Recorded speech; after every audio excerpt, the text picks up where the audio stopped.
Baca!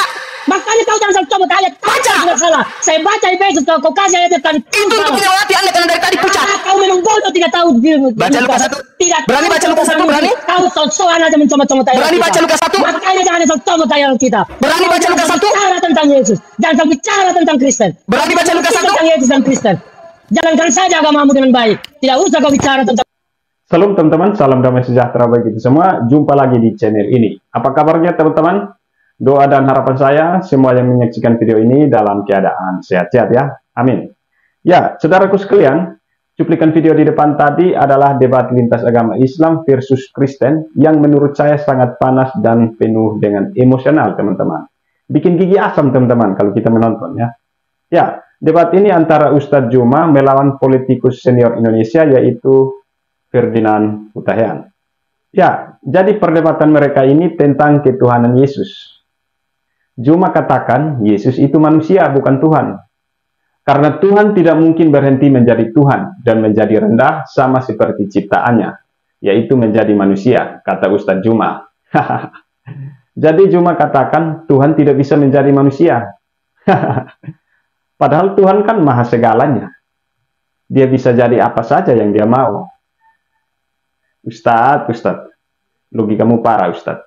Ya. Jadi pernyataan Ustadz ini langsung dijawab dengan tegas dan dengan data-data dalam Alkitab oleh Bapak Ferdinand Hutahian, teman-teman. Ya. Tapi Ustadz ini masih saja ngotot dia, teman-teman. Tidak terima dia. Ustadz, parah kau Ustadz ya. Ya, jadi mari teman-teman, sama-sama kita saksikan perdebatan mereka yang ada berikut ini, yang direaction oleh saudara kita, David Saguna. Berikut videonya. Salah satu perdebatan lintas iman atau lintas agama yang paling sensasional, penuh emosional, dan sangat sengit yang pernah saya saksikan adalah perdebatan antara Zulkifli alias Zuma versus Ferdinand Hutahian, salah satu politikus senior Indonesia. Zuma memulai dengan satu pertanyaan bahwa apakah mungkin Tuhan itu berhenti menjadi Tuhan?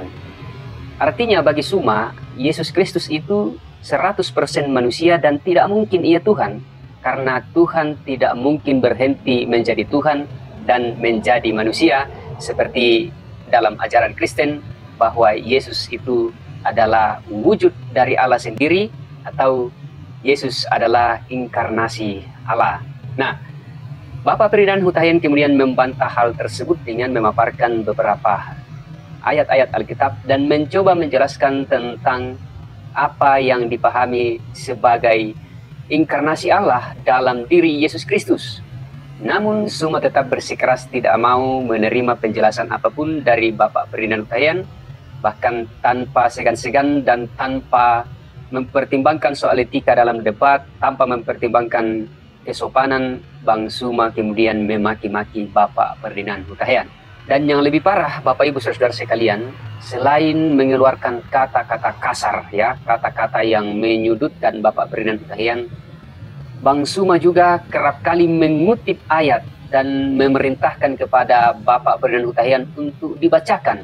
Tapi masalahnya di sini, ayat-ayat yang disodorkan oleh Bang Zuma itu tidak ada kaitannya dengan topik bahasan terkait dengan keilahian Yesus, atau dengan kata lain, banyak ayat yang dikutip oleh Bang Zuma yang disuruh untuk dibacakan oleh Bapak Ferdinand Hutahian tidak ada hubungannya dengan topik debat mereka. Itulah mengapa Bapak Ferdinand Hutahian kemudian juga pada akhirnya emosi dan menyampaikan kepada Zuma, menyarankan kepada Zuma agar jangan rajin copot-copot ayat cocologi, ya, sok tahu tentang ayat-ayat Alkitab tapi selalu salah kutip. Dalam pemahaman saya, sama seperti orang Yahudi memahami tentang pencipta, bahwa pencipta itu tidak akan mungkin berubah menjadi ciptaan. Definisi Tuhan adalah hakikat tertinggi pada dimensi langit dan bumi, dimensi tertinggi yang tidak akan mungkin rendah. Sehingga data-data di dalam Al-Quran, data-data di dalam perjanjian lama menyatakan Tuhan itu maha tinggi, Tuhan itu maha tinggi, Tuhan itu tidak serupa dengan makhluk. Jadi sekali lagi saya katakan, makhluk itu adalah ciptaan. Khalik itu adalah pencipta. Tuhan tidak akan mungkin berhenti menjadi Tuhan sehingga dia harus menjadi makhluk ciptaan. Ini logika. Definisi manusia adalah makhluk yang berdimensi biologis. Definisi Tuhan adalah pencipta makhluk yang tidak serupa dengan biologis, tidak serupa dengan apapun. Artinya Yesus ini murni manusia. Dan Tuhan tidak mungkin berubah menjadi bukan Tuhan. Tuhan tidak mungkin berubah menjadi bukan Tuhan. Jadi kesimpulan saya, Bang, saya akhiri dengan pertanyaan di sesi pertama ini. Apakah Tuhan itu bisa berhenti menjadi Tuhan? Diresapi pertanyaan saya. Silakan. Terima kasih Bang Juma.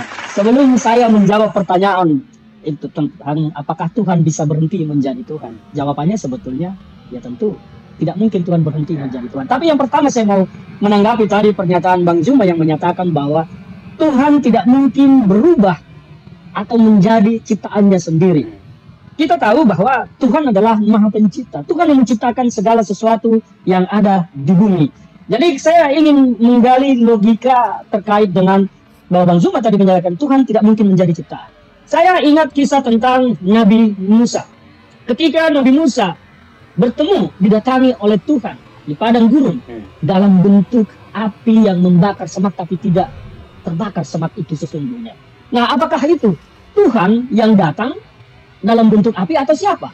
Karena kalau menurut kita, kalau menurut Bang Zuma tadi menyatakan Tuhan tidak mungkin menjadi ciptaannya. Sementara di situ ini tentang bicara Kristen. Saya tidak mau bicara tentang Quran. Saya mau bicara tentang Alkitab karena Bang Zuma dan kawan-kawan sering membahas Alkitab. Jadi di Alkitab dikatakan di situ bahwa Tuhan yang datang kepada Musa dalam bentuk api yang membakar semak. Dalam logika, kalau kita menggunakan nalar logika di situ, berarti Tuhan pun bisa menjadi api. Maka yang Bang Zuma tadi katakan bahwa tidak mungkin pencipta berubah menjadi ciptaannya, ya harusnya patah dengan peristiwa bagaimana Nabi Musa bertemu dengan Tuhan di padang gurun dalam bentuk api, karena Tuhan datang dalam bentuk api yang membakar semak.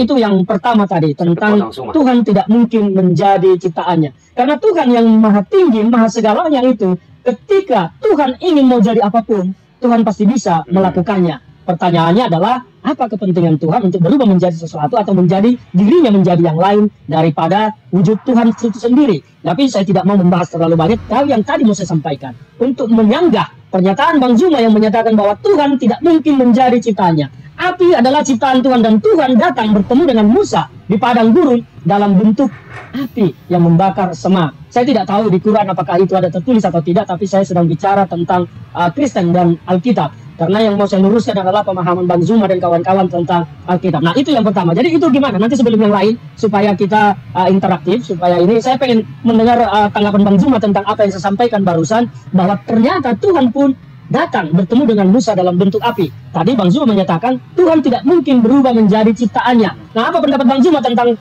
hadirnya Tuhan dalam bentuk api di hadapan Musa pada saat itu? Oke, baik. Terima kasih ya, Bang. Meski saya tidak puas dengan jawaban Abang saya belum menjawab semua. Satu-satu supaya interaktif dialognya. Karena nanti semua akan saya tanggapi apa yang tadi Bang Zuma sampaikan. Pertanyaan supaya interaktif aja. Saya ingatkan, apakah Tuhan bisa berhenti menjadi Tuhan? Kan itu ya. Tuhan sekarang, Oke, lanjut. Abang sendiri mengatakan bahwa segala sesuatu diciptakan oleh Allah yang ada di atas muka bumi ini. Berarti Yesus ciptaan dong. Belum lagi kalau kita membaca Yohanes 1 nomor 3. Segala sesuatu itu bersumber dari Dia. Berarti Yesus ini adalah sesuatu yang diciptakan, yang bersumber dari pencipta langit dan bumi. Yang perlu dipahami di situ adalah tentang bersumbernya itu jangan didefinisikan bahwa Yesus itu diciptakan sama seperti manusia lain. Yesus itu adalah sesuatu yang sangat spesifik, sangat khusus. Boleh saya jelaskan dulu? Boleh saya jelaskan dulu? Tangan Yesus, kaki Yesus, jasad Yesus itu adalah ciptaan. Itu nggak mungkin bukan. Karena Tuhan karena Yesus adalah manusia. Iya, betul. Karena itulah dia ciptaan, Bang. Sabar dulu. Sabar dulu. Kemudian ketika bercerita tentang Nabi Musa alaihissalam, ini penting untuk dicatat. Yang mendengarkan ini, utamanya teman-teman Kristen. Al-Quran mengatakan Nabi Musa berdoa, "Ya Tuhanku, aku tahu engkau ada. Aku tahu engkau itu pasti ada. Dan aku tahu engkau itu wujud ada. Wujud dalam bahasa Arab itu ada. Tetapi aku ingin melihat wujudmu. Aku ingin melihat dirimu. Aku ingin tahu kamu itu seperti apa bentuknya." Tapi Allah kemudian berfirman melalui perantara An-Nabir, "Lantarani, kamu tidak akan pernah bisa melihat aku." Keluaran 33 nomor 20. Tidak ada manusia yang bisa hidup melihat aku. Itu satu. Jadi melihat Yesus bukan melihat Allah, bukan melihat Tuhan, tapi melihat ciptaan Tuhan. Maka disitulah yang saya bilang tadi, Kalau Tuhan datang langsung ke dunia, maka dunia ini selesailah sudah. Oleh karena Disitulah itulah Tuhan dia datang Oke, Pak. menggunakan sarana daging. Firman itu dibuat menjadi daging, Sabar. menjadi manusia supaya dunia ini tidak binasa ketika Sabar. Tuhan datang ke bumi. Bukan Tuhan yang datang. Bukan Tuhan yang datang. Ya Tapi itu ciptaan. kan menurut persepsi Bang Zuma, tetapi menurut kekristenan kita, kami, Tuhan yang datang. Oke, nanti kalau begitu abang saya setelah ini abang jawab apakah Tuhan bisa berhenti menjadi Tuhan? Oke? Tuhan tidak pernah berhenti jadi Tuhan. Oh, berarti dia nggak bisa jadi manusia. Bisa dong. Berarti berhenti menjadi Tuhan kalau dia jadi manusia. Tidak. Tuhan tidak berhenti jadi manusia. Tuhan tidak. Nah inilah ternyata persepsi yang Bang Zuma pergunakan adalah logika sederhana yang ketika sesuatu berubah menjadi sesuatu berarti dia berhenti menjadi sesuatu yang awal. Tidak, Kalau- itu yang konsepnya. Gini, Bang, Tapi gini, Bang. saya jelaskan supaya nalarnya itu tidak salah memahami tentang Kristen bahwa roh itu firman, roh Tuhan datang menjadi manusia, dia tidak berhenti jadi Tuhan. Loh, dia jadi manusia. Dia tetap Tuhan ada di Dia dalam jadi manusia. daging. Dia jadi Tuhan manusia. ada di dalam daging. Karena Jadi manusia Tuhan, dia. karena Tuhan kalau datang dalam bentuk Tuhan langsung ke dunia ini, Berarti dia maka jadi dunia manusia. selesai. Maka Berarti dia Tuhan jadi manusia, datang Pak. menggunakan, benar. Tuhan datang menggunakan sarana daging. Itulah disebut firman itu menjadi daging Hah? dan Tuhan itu menjadi menggunakan sarana daging dalam wujudnya datang sebagai Tuhan ke Berarti dunia. Tuhan Karena berhenti dia- jadi Tuhan. Tidak, itu pemahamanmu yang bilang Tuhan berhenti menjadi Tuhan. Jadi Yesus ini apa? Yesus ini Tuhan atau bukan? Yesus itu, di dalam Yesus itu adalah Tuhan. Berarti Yesus- Tuhan menggunakan daging untuk datang ke tengah-tengah manusia. Berarti Yesus ini manusia Yesus kesurupan itu- Tuhan gitu. Oh, bukan kesurupan. Nah, Lalu? nalar-nalar yang begini yang bikin kacau pemahaman. Abang. Yesus bukan kesurupan, tetapi Abang. Yesus. Tapi Tuhan menggunakan daging untuk datang ke dunia. Karena kalau Tuhan datang secara langsung dalam bentuk Tuhan langsung, maka kita semua tahu dunia akan selesai. Karena tidak ada Berarti manusia Tuhan yang bisa berubah melihatnya. menjadi manusia kan? Tuhan datang sebagai manusia. Berarti dia berubah jadi manusia kan? Bukan berubah, Tuhan datang sebagai manusia di dalam daging. Apakah Tuhan itu manusia? Tuhan bukan manusia, tetapi Tuhan datang dalam daging. Berarti Maka Tuhan Yesus menjadi. itu, maka Yesus itu adalah dia Berarti adalah Tuhan, daging. Tapi berarti Tuhan bukan membentuk Tuhan. diri menjadi daging. Tuhan tidak membentuk diri menjadi daging, tetapi Tuhan di dalam daging. Karena Kalau dia Tuhan di dalam daging, abang, kalau Tuhan di dalam daging, Anda menabrak Kolose 2 nomor 9. Itu pemahamanmu Juma. Pemahaman Abang saya boleh nggak? Tetapi Boleh nggak Tuhan baca Kolose itu 2 nomor datang 9? di dalam daging. Tuhan menjadi firman itu. Karena Tuhan maha segalanya, dia bisa menjadikan dirinya menjadi apa saja. Coba Dia tenangkan bisa dulu, datang kemana tenangkan saja. dulu abang. Abang dengarkan dulu saya. Enggak, Bang. karena pemahamanmu menyesatkan bagi orang Kristen. Saya harus luruskan. Kalau begitu, tolong bacakan saya Kolose 2 nomor 9. Saya tidak mau bacakan aja. Lah, Kolose 2 nomor 9, di dalam dagingnya Yesuslah Tuhan itu. Di dagingnya, daging Yesus ini Tuhan. Daging Yesus ini Tuhan. Nah, ini ayat yang salah kutip Bapak Ibu. Ke PDF. Karena itulah Tuhan datang ke dunia menggunakan daging. Iya, Dan Tuhan Anda menjadi ada daging. dalam daging itu. Berarti Tuhan Anda berubah menjadi daging. Tidak, Tuhan tidak berubah menjadi daging. Tuhan ada di dalam daging. Makanya Yesus berkata, Bapa di dalam aku di dalam dia. Kolose 2, Bang. Kolose 2 nomor 9. Nalar yang keliru. Kolose 2 nomor 9. Ya itu, pemahaman Anda tentang Kolose 2 itu salah. Loh, Kolose 2. Kolose 2, dagingnya Yesus penuh dengan keilahian. Dagingnya. Betul, Hah? betul. Berarti Yesus ini Tuhan yang menjadi daging.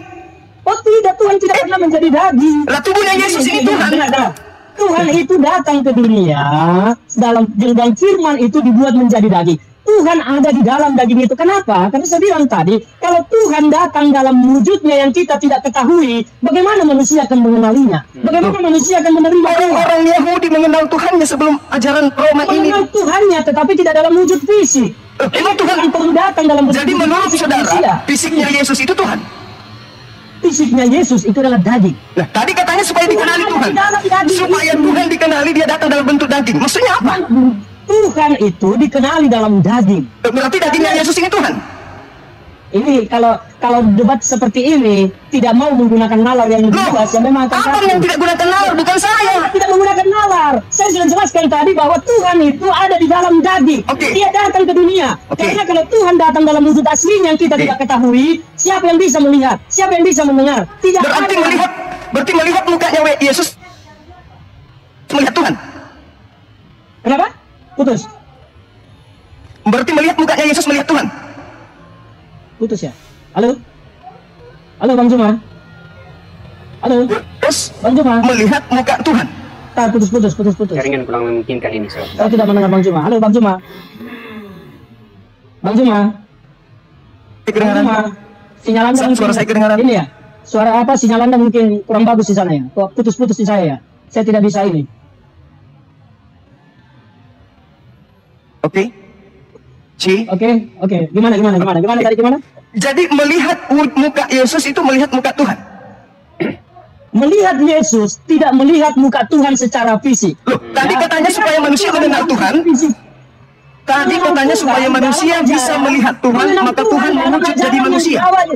Mengenal Tuhan dalam ajaran yang dibawa Yesus, karena Tuhan akan memperbaharui perjanjiannya dengan manusia. Jadi yang dikenal bukan fisik Tuhannya, karena Tuhan tidak memiliki fisik. Yesus itu secara daging adalah Katanya manusia. Tuhan supaya dikenali dia datang dalam bentuk fisik. Bang Juma, yang dikenali itu adalah ajarannya dan apa hukum-hukum baru yang dibawa oleh Yesus. Berarti Yesus bukan Tuhan. Dikenali dalam bentuk fisik. Berarti Yesus bukan Tuhan. Hah? Berarti Yesus bukan Tuhan. Yesus Tuhan datang membawa ajarannya untuk memperbaharui. Karena apa? Saya sudah jelaskan di awal tadi, Anda tidak menyimak. Semua hukum-hukum yang ada, yang pernah dibuat Tuhan perjanjiannya dengan manusia, hanya bisa diperbaharui oleh Tuhan sendiri. Ini Yesus Tuhan atau Tuhan bukan? datang. Abang, Yesus Tuhan atau bukan? Yesus itu Tuhan dalam bentuk roh. Jadi bukan dagingnya. Jadi dagingnya bukan Tuhan. Dengar makanya, daging itu, firman itu menjadi daging supaya firman, roh, Tuhan itu bisa bersama-sama dengan manusia. Karena kalau tidak menggunakan daging, maka Tuhan tidak akan bisa dilihat oleh manusia. Jadi Yesus bukan Tuhan kan? Yesus adalah Tuhan. Tapi jasadnya? Makanya Juma. Jasadnya Yesus Tuhan.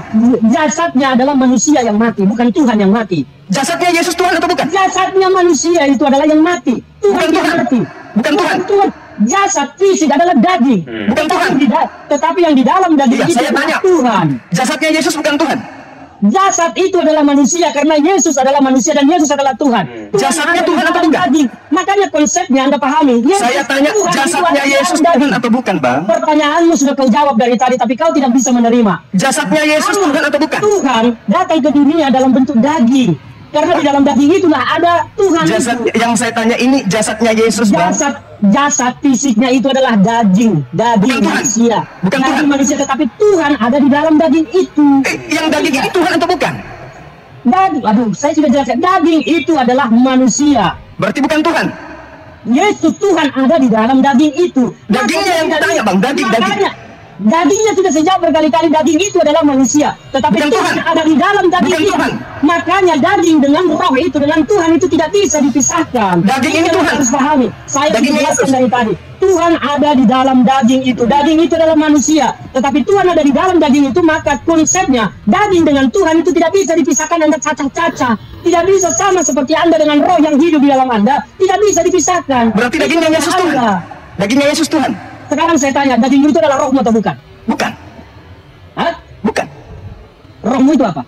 Roh ini adalah dimensi gaib yang ada pada diri saya. Itulah konsep yang ada bahwa Makanya saya tanya, dagingnya Yesus ini Tuhan atau bukan? Daging itu adalah manusia dan Tuhan ada di dalam daging itu. Saya tahu. Yang saya tanya dagingnya. Dagingnya ini Tuhan atau bukan? Tidak jawab dari tadi, daging itu adalah manusia. Tuhan atau bukan?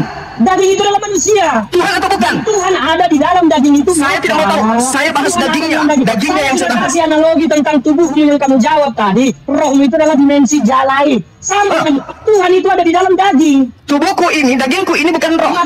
Makanya ya daging Yesus yang mati adalah daging manusia. Saya tanya, dagingku ini bukan roh. Saya sudah jawab bahwa daging Yesus itu adalah daging manusia. Oke, berarti bukan Tuhan. Tuhan ada di dalam dia, maka itu tidak bisa. Berarti dagingnya Yesus bukan Tuhan. Manusia. Tidak bisa disekat-sekat antara daging dengan manusia. Inilah konsep pemahaman Anda yang keliru sehingga Anda terus bertanya. Yang saya tanya, Saudara Ferdinand, yang saya hormati, yang pintar katanya, yang cerdas. Yang saya tanya, apakah dagingnya Yesus ini Tuhan atau manusia? Daging itu adalah manusia dan Tuhan ada di dalam daging itu. Dan berarti dagingnya Yesus bukan Tuhan kan? Tidak bisa disekat-sekat antara daging dengan roh. Ketika itu disekat, maka kau mati Juma. Kalau rohmu itu terangkat pergi dari dagingmu, maka kau mati. Jadi kau tidak bisa memisahkan dagingmu dengan roh. Demikian juga Yesus, roh Tuhan yang ada di dalam diri daging. Yesus itu tidak bisa disekat-sekat terus memisahkan daging ini bukan Tuhan, tidak bisa begitu konsepnya. Sekarang dagingnya Yesus di mana? Dagingnya Yesus sekarang di mana? Dagingnya itu telah terangkat ke sorga karena itu Berarti dia di atas tetap manusia. Kenapa? Berarti di atas tetap manusia. Saya tidak tahu apa yang di sorga. Saya tidak tahu Yesus itu sekarang di sorga sebagai apa. Masa Anda tidak tahu daging? Benar. Yang Daging saya naik ke tahu, atas. dengar. Yang saya tahu tentang kekristenan bahwa Yesus itu telah ada di sorga dan kembali dengan Tuhan, kembali menjadi Tuhan. Berarti kalau dagingnya bicara jadi tentang Tuhan? Fisik, dan kalau bicara tentang fisik, Anda tidak bisa bicara tentang sorga. Itu terlalu dulu. Kalau bicara tentang sorga, bicara tentang fisik. Katanya itu tadi bodoh. daging dan roh tidak bisa dipisah. Itu di dalam dunia. Di dalam dunia kalau sudah bicara tentang sorga, tidak ada yang bisa mengetahui di sorga itu manusia, daging atau roh. Lalu Anda tadi mengatakan daging tidak bisa dipisahkan dengan roh. Nalarmu kamu perbaiki tentang pemahaman ini, tentang pemahaman daging dengan roh. Nah, pahami itu tentang di dunia. Tuhan itu datang dalam daging untuk urusan di dunia, bukan untuk urusan di sorga. Untuk menyelamatkan manusia, memperbaiki perjanjiannya dengan manusia. Itu yang saya pahami. Makanya kalau Anda bertendensi negatif, apapun yang dijelaskan ke Anda tidak akan bisa. Sabar dulu. Saya sabar, tetapi saya harus bicara tentang ini. Sabar dulu, Pak. Ya. Kolose 2 nomor 9, di dalam dagingnya penuh dengan keilahian. Dagingnya ini yang dagingnya Yesus ini yang penuh. Kenapa daging itu penuh keilahian? Karena ada Allah di dalam daging itu. Kalau di dalam Tuhan tidak ada di dalam daging itu, dia tidak akan ilahi. Sabar Bang, sabar. Efesus 2 nomor 6 sampai nomor 8. Diulangi lagi nih. Tuhan Anda ayat salah kutip ini. 100% berubah menjadi daging. Tuhan tidak pernah berubah menjadi daging, Jemaat. Baca Efesus 2. Tuhan tidak berubah menjadi daging. Tuhan Baca Efesus 2 nomor 6 sampai 8. Ayat yang kau kutip itu salah. Nah, diingatkan Tidak begitu Ayatnya yang isinya. salah. Yang kau kutip salah, bukan begitu isinya. Tolong bacakan. Tolong bacakan saya. Baca, saya tidak mau capek-capek membaca itu. Kau buka di situ Alkitabmu, kau baca. Ini orang intelek atau apa sih? Ini orang akademisi. Kau baca Alkitabmu di situ. Baca itu kitab Anda loh. Justru karena saya sudah baca, makanya saya bilang apa yang Coba, kau baca coba. itu salah. Coba buktikan kalau Anda sudah baca. Bacakan ke saya. Bacakan. Saya Efesus sudah 2. baca, tapi Efesus 2 nomor 6 sampai nomor 8. Bacakan ke saya. bacakanlah apa isinya. Saya tanggapi. Baca Bang, baca Bang. Ayatnya salah. Apa? Baca Bang. Anda dikatakan daging Yesus bukan Tuhan. Bacalah. Tapi tetap juga dipaksakan Baca untuk di situ. dibaca. Loh, Anda yang menyangga dalil saya. Karena yang kau kutip itu, yang kau Salah. bacakan, Salah. tidak begitu. Baca yang isinya. benar. Abang yang punya yang benar baca. Salah. Bacalah, kan kau yang Salah, punya saya salah. Punya saya salah. Kau yang mendalilkan, maka kau buktikanlah. Anda sudah mengatakan punya saya salah. Ya salah. Sudah, untuk apa saya baca? Baca yang benar. Baca yang keras, biar seluruh Indonesia tahu kapasitas Anda itu seperti apa. Baca. Saya sudah bilang, Ini yang detik-detik Anda paling baca itu memalukan ini. salah. Baca. DPD Saya dengan tidak ayat akan yang membaca dikutip karena yang Anda salah. baca itu salah. Saya punya salah. Saya di sini. Iya. Yang punya saya salah, punya abang benar. Bacalah. Ya bacalah di situ, coba. Salah punya saya, baca. Baca secara lengkap. Punya saya salah. Detik paling Dia memalukan hanya ingat mengutip, ini tidak sekali membaca semua. secara lengkap. Baca secara lengkap. Saya ingin dengar, baca secara lengkap. Baca secara lengkap. Saya akan jelaskan. Saya baca pun Anda katakan salah. Jadi punya Karena abang yang Anda benar. tidak membaca secara lengkap. Baca Ya secara lengkap. kalau Saya begitu baca jelaskan. tiga nomor ini baca. Efesus 2 nomor 6, nomor 7, nomor 8. Baca. Saya ingin dengar dari abang. Berapa tadi Efesus 2 ayat 6? Hah? Ya, sampai nomor 8. Ditertawakan, saudara. Jadi itulah makanya saya bilang Efesus 6 berbunyi, dan di dalam Kristus Yesus ia telah membangkitkan kita juga dan memberikan tempat bersama-sama dengan dia di surga. Efesus 2. Jadi apa ayat apa yang kau baca? Makanya saya bilang yang kau baca itu salah. Kau ngomong Efesus di sini yang kau baca salah. Sekarang setelah Anda tahu, Efesus 2 ayat 6, dan di dalam Kristus Yesus ia telah membangkitkan kita juga dan memberikan tempat kita juga bersama dengan dia di surga. Itu Efesus 2 ayat 6. Yang kau kutip tadi apa? nomor 7-nya. Nomor 7-nya. Kau akan mengutip. Nomor 7-nya. Ayat 7, supaya pada masa yang akan datang dia menunjukkan kepada kita kekayaan kasih karunia yang melimpah-limpah sesuai dengan kebaikannya terhadap kita di dalam Yesus Kristus. Nomor 8. Kau akan mengutip ayat. Nomor Itu 8. ayat. Mengapa semua jadi sesat kau itu? Nomor 8. Nomor 8. Oke, nomor 8 saya baca. Sebab karena kasih karunia kamu diselamatkan oleh iman, itu bukan hasil usahamu tetapi pemberian Allah. Jadi di mana di sana bicara tentang daging? Lalu menyusunnya ke kembali untuk memberikan kepadamu Theophilus. Ahli topik ini, ahli topik. Lukas 1 nomor 1. Lukas 1 bukan itu ayatnya. Makanya saya bilang kau jangan comot ayat. Baca. Kau asal comot ayat. Botak baca.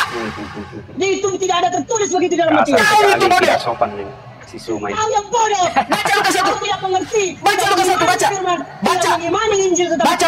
bicara tentang Injil. Botak percuma botak. Tidak usah bicara tentang Yesus dan tentang firman. Lukas 1 abangku yang pinter. Tidak ada Lukas bicara begitu. Baca. Makanya kau jangan coba ayat. Baca. Tidak salah. Saya baca Efesus kau kasih ayat tentang Itu untuk menyelawati Anda karena dari tadi pucat. Kau memang bodoh tidak tahu. Bodoh, Baca Lukas 1. Tidak. Berani baca Lukas 1, berani? Comot-comot Kau ayat. aja mencomot-comot ayat. Berani baca Lukas 1. Makanya jangan comot ayat kita. Berani baca Lukas 1. Bicara tentang Yesus. Jangan bicara tentang Kristen. Berani baca Lukas 1. Tentang Yesus dan Kristen. Jalankan saja agamamu dengan baik. Tidak usah kau bicara tentang Yesus dan Kristen. Hadapkan saya dengan pendeta yang paling hebat. Saya baru mengeluarkan ilmu saya sedikit, kau sudah kewalahan. Dan Baca Lukas 1. Tolonganmu. Baca Lukas 1 berani. Soal Tuhan aja yang tidak berguna kau bilang logika. Otakmu di mana? Baca Lukas 1. Coba Baca. jelaskan itu bukan logika dong.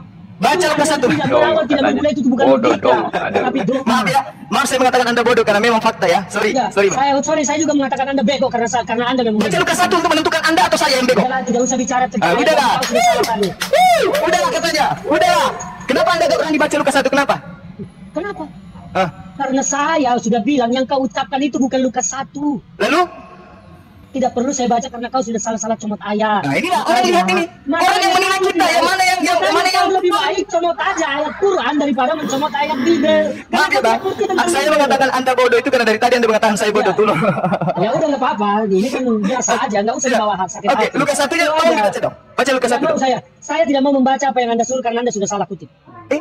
Bagaimana Anda bisa mengatakan saya salah kalau Anda tidak membacanya? Saya sudah kasih bukti tadi kau bicara tentang Efesus dan kau salah. Oke. Saya menyemangati Anda karena saya mau mengarahkan ke Filipi 2. Saya tidak butuh semangatmu. Masalahnya Anda pucat dari tadi. Pucat. Saya Berkamuflase bukan lagi begini banyak ya. alasan di Ketawa Facebook bilang ini. pucat. Anda yang pengecut tidak berani buka masker, apakah Anda pucat atau tidak? Saya ketemu dengan siapapun. Tidak. Saya ketemu dengan siapapun. Saya ketemu dengan siapapun. Buka masker. Bukanlah maskermu dulu. Pucat. Kenapa bisa? Apakah Paulus kelihatan mukanya ketika dia mendongeng? Jangan bicara kau tentang Paulus. Coba buka maskermu. Kau pucat atau Apakah tidak? Paulus ketika dia menulis surat di penjara dia Berani, melihatkan tidak mukanya? berani buka masker. Tidak mau ketahuan identitasnya di Suma Ketika ini. Paulus menulis buku 14 buku, apakah dia menampakkan wajahnya ke Kristen? Malu. Aduh. Malu. Oke, Juma. Baik Juma, terima kasih. Ingat ya, Terima kasih. nanti Abang setelah ini Anda buka Lukas, benarkah pernyataan Bang Suma bahwa surat-surat yang kami iman itu adalah surat wartawan? Juma, Baca ya. lihat udah keliru Juma. Lukas 1 Abang, baca Lukas 1, nomor 1, nomor 2, nomor 3. Kepada semua para pendukung Juma di TikTokmu ini, saya sarankan coba masing-masing buka Lukas 1 tadi, apakah begitu bunyinya. Kalau salah maka jangan pernah ikuti Juma lagi. Oke. Kalau benar? Terima kasih semua. Kalau benar, Bang? Kalau benar ya silakan aja Anda merasa benar bahwa saya katakan tidak benar seperti itu. Bukan itu isinya Lukas 1. Oke. Ya, oke. Thank you, Bang. Terima kasih Bang Juma. Terima Sudah kasih, diskusi sahabatku. jam ini. Sehat selalu ya. Saya sudah agak ini waktunya habis, saya harus mengerjakan sesuatu. Oke Bang, sehat terus Bang. Sudah lumayan juga kita. Sehat selalu Bang Juma, jangan bawa Oke, hati. saudara, Ya, thank you. kita hanya mau bicara bagaimana supaya kita ini tidak saling menyinggung, tidak saling menyerang, karena Tuhan kita tidak tahu apakah Tuhan kita itu seperti apa. Saya hanya berpesan bahwa Indonesia ini akan indah kalau kita hidup dengan iman kita masing-masing. Itu saja. Oke Bang Juma. Oke, thank you. Salam, nanti kapan-kapan kalau ke Jakarta berkabar, kita ngopi-ngopi makan enak, yang pasti tidak makan haram. Oke. Apa yang dilakukan oleh Suma ini di bangku kuliah sebenarnya hanya dia sedang kuliah filsafat silogisme ya. Dia membuat premis mayor dan itu dipaksakan, tentu saja harus berlaku untuk premis minornya.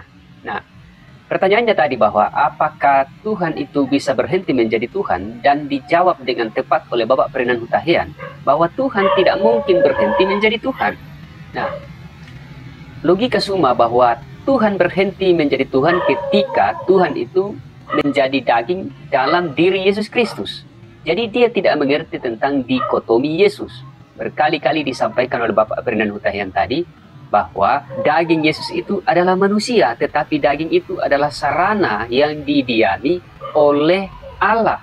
Ya, itulah mengapa dalam kekristenan kita mengenal istilah Yesus 100% Tuhan dan 100% manusia. Nah, logikanya begini Bapak Ibu Saudara sekalian, ibaratnya kayu ketika menjadi meja, tidak mungkin kayu berhenti menjadi kayu sekalipun ia sudah menjadi meja. Sama halnya kita laki-laki, ketika kita baru dilahirkan tentu saja disebutnya laki-laki. Tapi ketika kita beranjak dalam usia tertentu, disebutlah kita dengan nama tertentu, misalnya Suma. Tapi ketika Suma sudah dinamai Suma, ia tidak berhenti menjadi laki-laki. Itu logikanya seperti begitu, ya. Ketika pasir itu sudah menjadi tembok dengan batu bata, dengan semen dan sebagainya, semen sama sekali tidak berhenti menjadi semen, batu bata sama sekali tidak berhenti menjadi batu bata, dan demikian pun pasir tidak berhenti sama sekali menjadi pasir, sekalipun itu sudah menjadi tembok, apakah dalam bentuk dinding atau apapun itu. Logika seperti begitu saja yang digunakan Suma dalam berpikir, tapi dia sendiri tidak memahami logika yang ia bangun. Ya, kalau Tuhan bisa berhenti menjadi Tuhan, ya, maka itu tidak akan mungkin. Namanya Tuhan tidak akan mungkin menjadi Tuhan. Sama halnya dengan kita manusia. Sampai kapanpun kita tidak akan pernah berhenti disebut manusia, sekalipun dalam kapasitas kita masing-masing selaku manusia itu, kita masing-masing punya nama pribadi. Jadi itulah yang saya katakan bahwa Suma ini sesungguhnya tersesat dengan logika yang ia bangun sendiri di bangku kuliah ini disebut dengan silogisme. Ya, contoh yang saya katakan tadi bahwa kayu yang pada mulanya bahwa kayu sekalipun dia sudah mewujud dalam lemari, dalam rumah, dalam meja, dalam bangku, kursi dan sebagainya, ia tetap kayu. Tapi sudah disebut sebagai meja, sudah disebut sebagai kursi, sudah disebut sebagai bangku, tapi ia tidak berhenti menjadi kayu. Itu sebenarnya yang perlu dipahami oleh Bang Suma. Karena itu saya sangat sepakat dengan saran dan rekomendasi yang disampaikan oleh Bapak Ferdinand Huta yang tadi bahwa berhenti Bang Suma, comot-comot ayat, ya, cocologi, comologi, ngaur kemana-mana, dan merasa pintar sendiri. Contoh tadi, dia salah kutip ayat, tetapi tetap juga dia berseri-seri sekalipun sudah salah kutip, dan itu sudah diingatkan berkali-kali oleh Bapak Ferdinand Huta Heian untuk tidak perlu dibacakan karena ayat yang disuruhkan untuk dibaca itu tidak ada hubungannya dengan topik bahasan. Tapi Suma merasa pede dengan ayat kutipannya dan benar saja tidak ada hubungannya alias salah, ya. Lalu mengatakan publik akan mengetahui sejauh mana kecerdasan Bapak Ferdinand Huta Heian, ya. Tahu-taunya dia yang bikin malu-maluin salah kutip ayat tapi merasa benar. Jadi sekali lagi, begitulah para polemikus, pede dengan kebodohan-kebodohannya, selalu mempertontonkan kebotolan-kebotolannya. Ya, mengapa mereka rajin debat dengan siapapun? Satu alasannya untuk ngemis koin dan untuk ngemis gift, bukan untuk menyampaikan kebenaran ataupun mau mendengarkan kebenaran. Ya saudara, itulah dia cuplikan videonya yang sangat seru dan bikin gigi asam teman-teman ya. Jadi Ustadz Juma ini memang begini sudah gayanya. Suaranya begitu besar, begitu lantang, tapi kosong isinya. Logika Ustadz ini memang parah ya. Sukanya comot-comot ayat Alkitab, tapi salah semua, tidak ada yang benar ya. Masa Tuhan tidak bisa berubah menjadi ciptaannya? Tuhan itu kan maha kuasa, dia bisa menjadi apa saja yang dia mau ya. Masa tidak bisa ya? Ustadz ini memang parah teman-teman ya. Dia ini penyesat, dia dipakai setan untuk menyesatkan banyak orang ya. Jadi saudara, kita tetap kuatkan iman kita ya. Jangan ikut orang seperti ini ya. Di dalam Alkitab saja sudah katakan bahwa orang-orang yang suka mencomot-comot ayat Alkitab itu cuma setan, iblis, penyesat yang menyesatkan manusia untuk masuk neraka ya. Jadi saudara sekalian, sangat jelas bahwa Yesus itu Tuhan. Di dalam Yohanes 4 ayat 26 dikatakan di sana, kata Yesus kepadanya, akulah dia yang sedang berkata-kata dengan engkau. Jadi sangat jelas ayat ini ya. Akulah dia itu siapa teman-teman ya? Dia itu Allah itu sendiri. Jadi pesan saya Ustadz, tidak usahlah bahas-bahas Alkitab, comot-comot ayat Alkitab supaya sesatkan orang ya. Bahas saja Al-Quranmu gitu loh. Bahas saja Al-Quranmu. Karena logikamu tidak sampai ke Alkitab ya. Karena bahas Alkitab harus makan kenyang ya. Harus banyak minum aqua ya.